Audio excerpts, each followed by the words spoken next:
Upendo wa Yesu, upendo wa ajabu. Anipenda, anipenda, anipenda Yesu, anipenda, anipenda, anipenda Yesu. Haleluya. Karibu, ni wakati mwingine wa udhihirisho wa upendo wa Yesu, Love of Jesus Center. Tunakukaribisha katika kipindi hiki ambacho kinakujia moja kwa moja kutoka Love of Jesus Center. Karibu na mwalike ndugu, jamaa na rafiki yako, kwa maana huu ni wakati mwingine tena wa kuweza kufunuliwa ile kweli, kuweza kuijua ile kweli na kweli ikatuweka huru. Na siku ya leo tunaendelea na kitu kimoja kizuri sana kuhusiana na imani ya kuhamisha milima. Imani ya kuhamisha milima ndio somo letu. Katika somo hili tunaenda kujifunza mambo mengi leo, ikiwa ni sehemu ya pili katika somo hili. Nakukaribisha sana. Leo tunaenda kuzungumzia kuhusiana na imani ya kuhamisha milima. Sasa twende kwenye andiko, tufungue Marko 11 23-24. Neno linasema, amini nawaambia, yoyote atakayeuambia mlima huu ng'oka ukatupwe baharini, wala asione shaka moyoni mwake, ila aamini kwamba hayo ayasemayo yametukia, yatakuwa yake. Hayo ayasemayo yametukia, yatakuwa yake. 24. Kwa sababu hiyo nawaambia, yoyote muombayo mkisali, aminini ya kwamba mnayapokea, nayo yatakuwa yenu. Haleluya. Sasa leo tunaendelea na hii sehemu ya pili kama nilivyosema, na tunaenda kuangalia andiko ili ambalo andiko letu la msingi kwenye Marko 11:23-24. Yesu anawaambia wanafunzi wake kwamba yoyote atakayeuambia mlima huu ng'oka ukatupwe baharini, wala asione shaka moyoni mwake, aamini kwamba hayo anayoyasema yametokea. Haleluya. Kwa hiyo siku ya leo tunaenda kuangalia jambo la msingi sana. Kipindi kilichopita tuliangalia swala zima la imani, tukajifunza imani, kwamba imani ni nini, na tulisema imani ni kuwa na uhakika ya mambo yatarajiwayo, bayana ya mambo yasiyoonekana. Na tulisema imani na mambo mawili. Kwenye Biblia New King James Version inazungumzia na inasema kwamba faith is the substance of things hoped for, the evidence of things not seen. Ina maana the substance of things hoped for ni lile tumaini, na tulisema kwamba tumaini ni neno la Mungu. Imani ni kuwa na tumaini, ni kuliamini neno la Mungu 100%, sehemu ya kwanza. Lakini inaendana na ushahidi. New King James Version inasema is the evidence of things not seen, kwa maana ya kwamba imani inaenda ni neno la Mungu pamoja na ushahidi. Unalichukua neno la Mungu, unaliamini, lakini uwe na ushahidi. Unapoenda mahakamani, kama ukikuwa unafuatilia mahakamani, watu wanaenda kutoa ushahidi, na Biblia imesema imani ni kuwa na ushahidi, is the evidence of things not seen, ni ushahidi wa mambo ambayo hayaonekani. Ina maana unakuwa na neno, lakini uwe na ushahidi wa hilo neno. Haleluya. Na tulijifunza mambo mbalimbali kwamba nina imani mwaka huu kwamba nitaanzisha biashara ya chakula. Nina imani. Sasa natakiwa niwe na neno, na tukasema hivi, ninakuwa na neno. Neno linasema Mungu amebariki kazi za mikono yangu, hiyo ni neno, na kwamba anavithibitisha na chochote nitakachokigusa kitafanikiwa, hilo ni neno. Sasa ili neno linatakiwa liendane na ushahidi, na tukajifunza kwamba ushahidi is the evidence of things not seen, ushahidi wa kitu kisichoonekana. Na tukasema hivi, kama umemwamini mwaka huu kufungua biashara ya chakula, umeamini mwaka huu kufungua biashara ya chakula, ni lazima uwe na ushahidi. Kwa hiyo ushahidi ni upi? Ni lazima uanze kujifunza kupika, ni lazima uweze kujifunza mapishi mbalimbali. Huo ni ushahidi. Haleluya.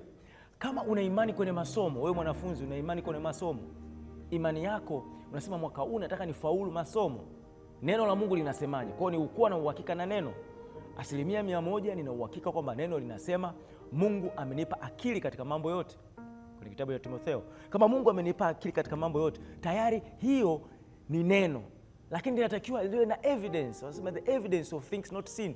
Kwa hiyo uwe na ushahidi wa kitu ambacho hakijaonekana, kwamba nitakuwa kichwa. Ushahidi wa kwamba wewe utakuwa kichwa, ina maana sasa hivi nitengeneze ratiba nzuri ya kusoma. kitu ambacho sikielewi, nitafuta watu ambao wanaelewa, wanauelewa zaidi yangu, nijifunze kutoka kwao. Kwa hiyo ni ushahidi, na tukajifunza kwamba neno la Mungu linasema kwenye kitabu cha Yakobo 2 kuanzia 17 inasema hivi, nionyeshe imani yenye matendo. Kwa ina maana imani pasipo matendo imekufa. Kwa hiyo imani inahitaji matendo, na ndio maana basi leo tunaingilia na kitu cha pili, na tunazungumzia swala la milima. Haleluya, swala la milima, kwa sababu Yesu analiweka bayana. Ametoka kuzungumzia imani, anazungumzia mlima, kwamba yoyote atakaye uambia mlima huu ng'oka ukatupwe baharini, asione shaka moyoni mwake. Sasa ukizungumzia milima, kwanza kuna mambo mawili ambayo hapa ningependa kujifunza, mambo mawili katika mlima. Mlima cha kwanza inaweza kuwa ni tafsiri ya changamoto, tafsiri ya kikwazo, kwa sababu unapoenda ukakutana na mlima, una maana huu mlima ni kikwazo. Yaani wewe ukiwa unatoka saizi, labda unaondoka, una safari, ikategemea unatoka hapa unaenda Mbeya, alafu ukaenda ukakutana na mlima mlima uko mbele yako, umekutana na kitonga, kilima. Kwa ina maana hata spidi yako inabidi ukitaka kufika pale mlimani ujipange, kwa sababu hata spidi itapunguza. Ni kikwazo, ni kitu ambacho kinapunguza spidi yake, inaweza kuwa ni changamoto. Kwa hiyo mlima unaweza ukawa changamoto. Sasa Yesu anazungumza sasa kuhusiana na swala la imani, kwamba yoyote ambaye atauambia mlima, kwa tunasema mlima katika sehemu ya kwanza ni changamoto. Yoyote atakayeuambia mlima huu, yoyote atakayeiambia changamoto hii, ng'oka ukatupwe, uondoke, nisikuone, anasema kwamba usione shaka ndani ya moyo wako, usione shaka. Ukiuambia mlima ng'oka, ndani ya moyo wako usione shaka, uamini kwamba iko ambacho umekisema kimetokea. Turudi mstari wa 23, anasema amini nawaambia, yeyote atakayeuambia mlima huu ng'oka ukatupwe baharini, wala asione shaka moyoni mwake, ila aamini hayo ambayo yanayasema yametukia na yatakuwa. Kwa hiyo aamini kwamba yametokea. Kwa sasa anazungumzia kile unachokisema. Ukiuambia mlima, na tumesema jambo la kwanza, mlima unaweza ukachukua tafsiri yake ni changamoto, ni vikwazo. Kwa hiyo unaweza ukaambia mlima, ukikiambia kikwazo, ukiuambia mlima, cha kwanza pale pale unavyoambia ule mlima, unatakiwa uamini kwamba kimetokea, sio kita.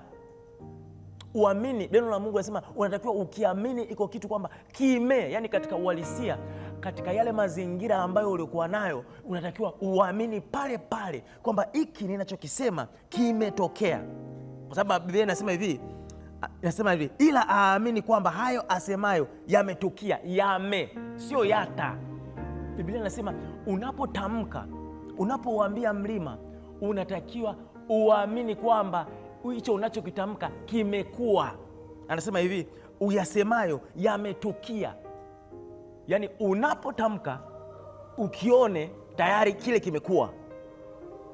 Kwa hiyo kiwango cha kwanza cha wewe kuweza kushughulikia mlima, kushughulikia hiyo changamoto, kwa sababu tumesema mlima kwa tafsiri ya kwanza, kunasema kuna mambo mawili. Kwa tafsiri ya kwanza ni ile changamoto, ni kikwazo.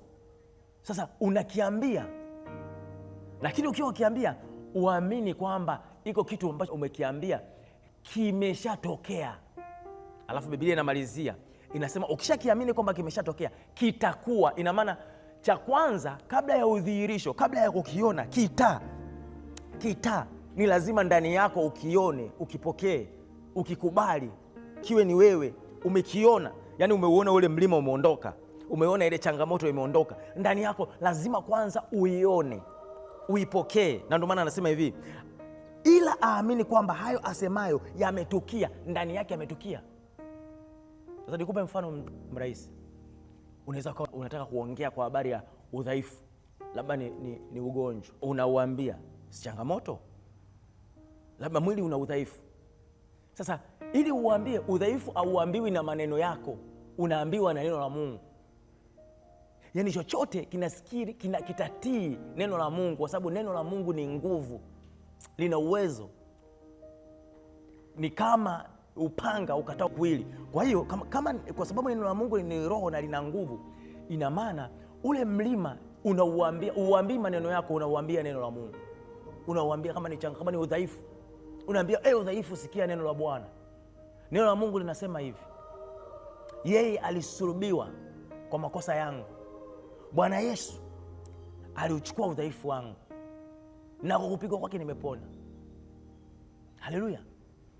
Na neno linasema kwenye kitabu cha Mathayo 8:17 linasema ili lithibitike lile neno na nabii Isaya kwamba yeye aliuchukua udhaifu yangu na akachukua magonjwa yangu. Tayari alishachukua. Kwa hiyo unauambia, unaiambia hiyo changamoto kwamba wewe sio sehemu yangu, ninakukataa. Wewe sio sehemu ya maisha yangu, ninakukataa. Haleluya. Hem, tusome Mathayo 8 kuanzia 16. Hata alipokuwa jioni, wakamleta wengi wenye pepo, akawatoa pepo kwa neno lake, akawaponya wote waliokuwa hawawezi. Kwa hiyo aliponya. Mstari wa 17 anasema ili litimie lile neno lililonenwa na nabii Isaya. Ili litimie, na unaambia ili litimie kwa jina la Yesu, ili litimie lile neno na nabii Isaya kwamba yeye mwenyewe aliuta udhaifu na kuchukua magonjwa yetu.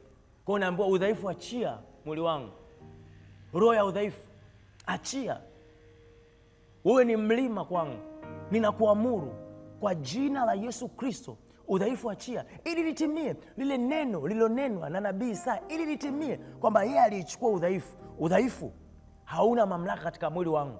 Ninakuambia achia, achia roho ya udhaifu, achia kwa jina la Yesu Kristo, ili litimie.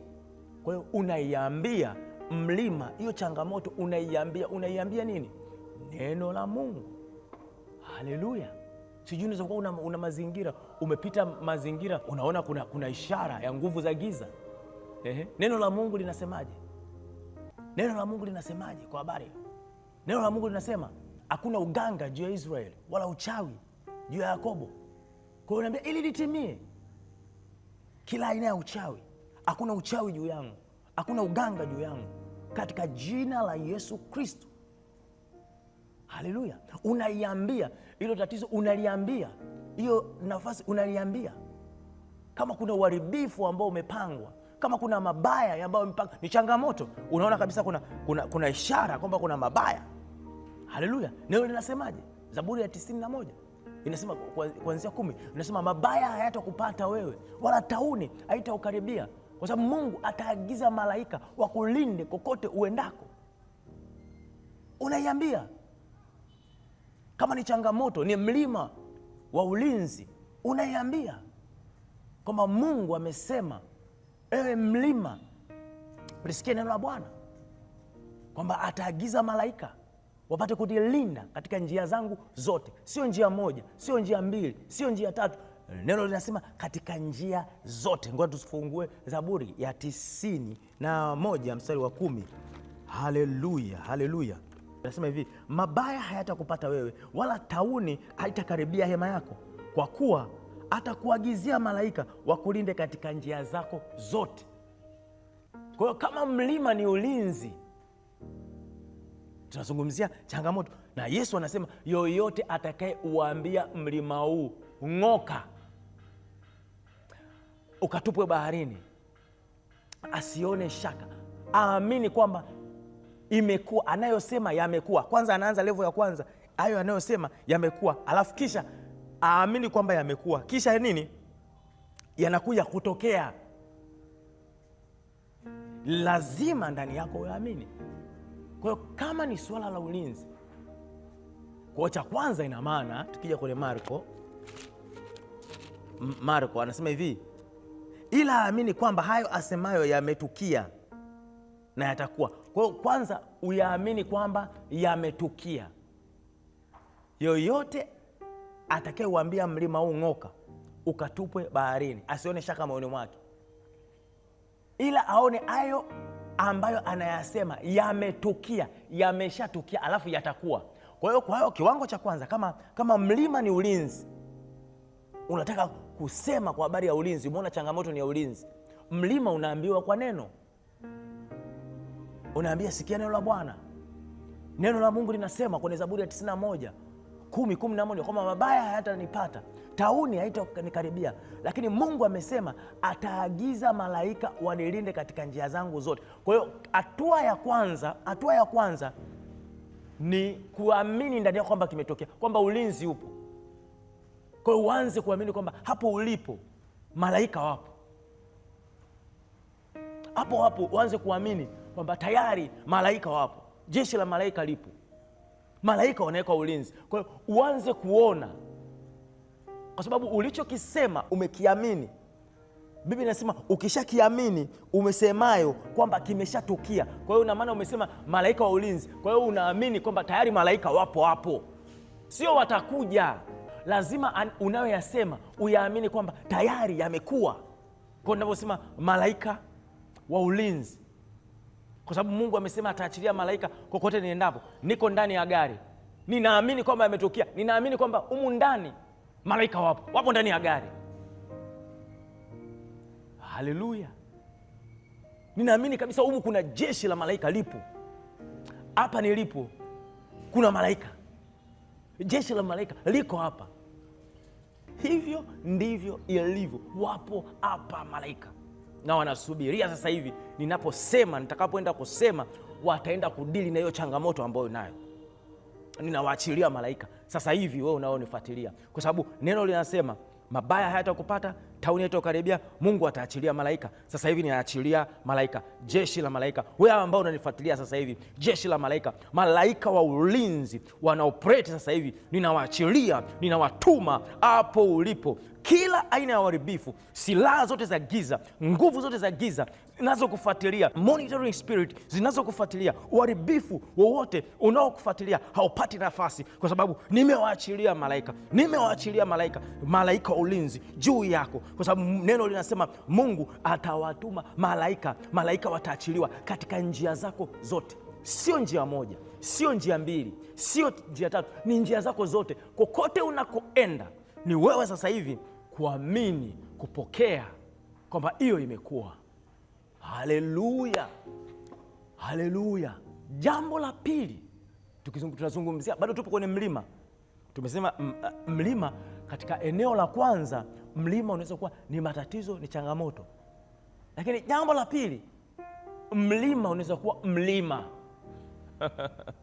mlima ni mlima. Maana yake mlima unaweza kuwa ni pati ya ardhi. Sasa nakuja kwa sababu unapochukulia mlima utauangalia katika engo ya kwanza tumeangalia ni changamoto, lakini engo ya pili tunauangalia katika eneo la ardhi. Mlima ni sehemu ya ardhi, na ndio maana ukiangalia sasa, unatakiwa useme na mlima, useme na ardhi, useme na uumbaji. Kabla ya Yesu kuzungumzia kuhusiana na mlima, ukisoma hapo nyuma kuanzia mstari wa 12, Marko 12:14, Yesu alikuwa anazungumzia kwa habari ya mtini. Alizungumzia ni uumbaji, ni nature. Alizungumzia kuhusiana na mtini, aliuambia mtini ukakauka. Ukiangalia zaidi, alisema ule mtini ulikauka kutoka shinani. Kwa hiyo mtini umeunganishwa na ardhi na shina lake limeunganishwa na ardhi. Kwa hiyo ulianza kukauka kutoka ardhini, shinani. Haleluya, haleluya. Fungua Biblia yako, Marko 11:20, akasema hivi, na asubuhi walipokuwa wakipita waliona ule mtini umekauka toka shinani. Shina huwa linajitachi, mizizi huwa inajiatachi kwenye ardhi. Haleluya, inajiatachi kwenye ardhi. Kwa hiyo kuanzia kwenye shina, kwenye root, ile mizizi imejiatachi kwenye ardhi. Sasa ukija mlima nao ni ardhi. Haleluya, mlima nao ni ardhi. Kwa hiyo kuna matatizo mengine, kuna vitu vingine unatakiwa udili, urudi kwenye nafasi yako ya utawala wa ardhi.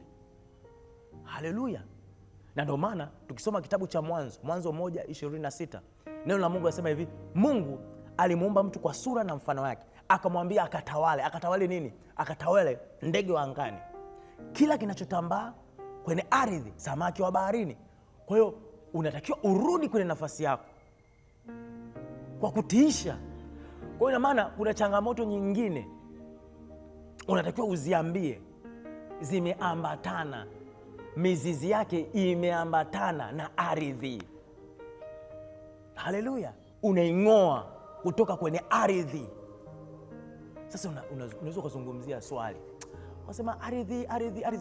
Ardhi inatakiwa itamkiwe, itiishwe, kwa sababu Mungu aliisema tuitiishe.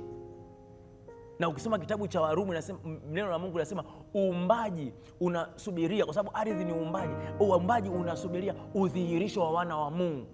Ardhi haiombwi, ardhi inatiishwa, inaelekezwa.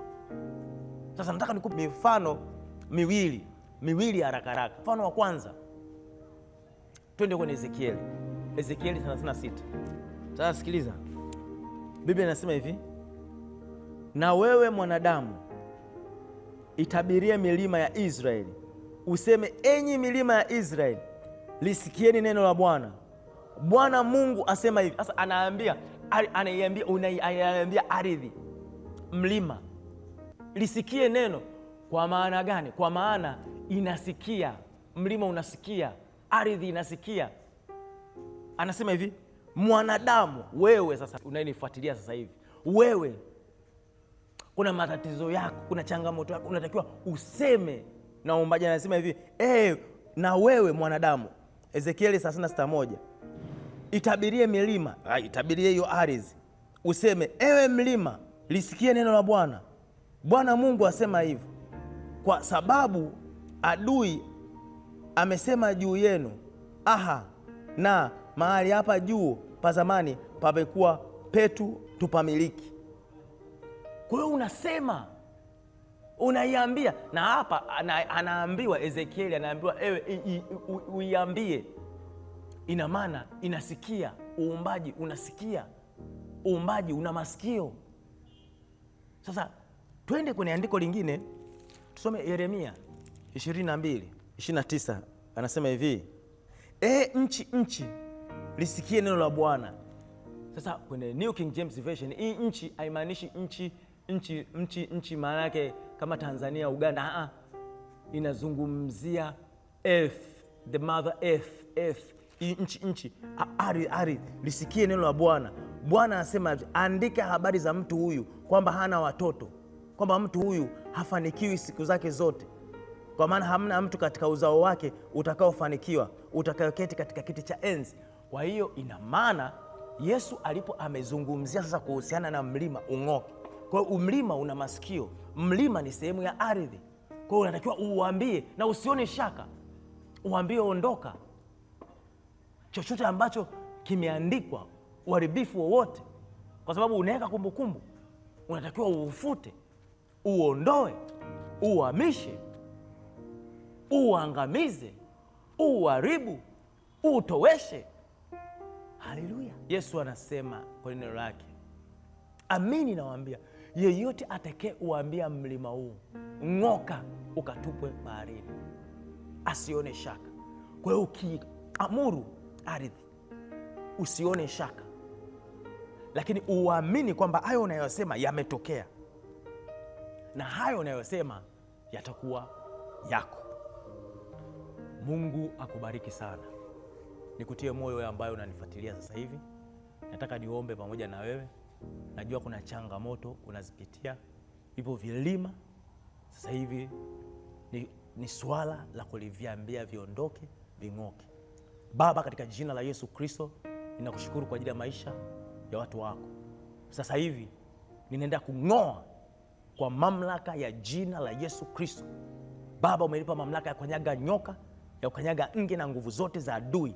Ninakanyaga kila aina ya uharibifu, kila aina ya milima, kila aina ya mapando ya adui, kila aina ya vizuizi juu ya watu hawa ninavivunja katika jina la Yesu Kristo.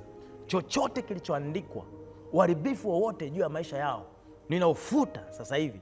Kumbukumbu zozote zilizoandikwa za uharibifu, laana zozote zilizosemwa juu yao, maana neno linasema laana isiyo na sababu haimpati mtu, ninafuta katika jina la Yesu. maneno yote, silaha zote, uharibifu wote ninauharibu katika jina la Yesu Kristo. Maana umesema kila silaha itakayofanyika haitafanikiwa, na kila ulimi utakaoinuka nitahukumu kuwa mkosa. Kwa jina la Yesu Kristo, kwa jina la Yesu Kristo, ninahukumu kuwa mkosa sasa hivi, kwa jina la Yesu Kristo. Baba, ninakushukuru kwa ajili ya maisha ya watu wako. Asante kwa maana unawapenda. Asante kwa maana wako huru. Asante kwa maana wanaenda kwenye viwango vipya. Asante kwa maana Mungu umeongeza kiwango chao cha kukuamini wewe, katika jina la Yesu Kristo. Haleluya. Mungu akubariki sana. Love of Jesus Center, udhihirisho wa upendo wa Yesu.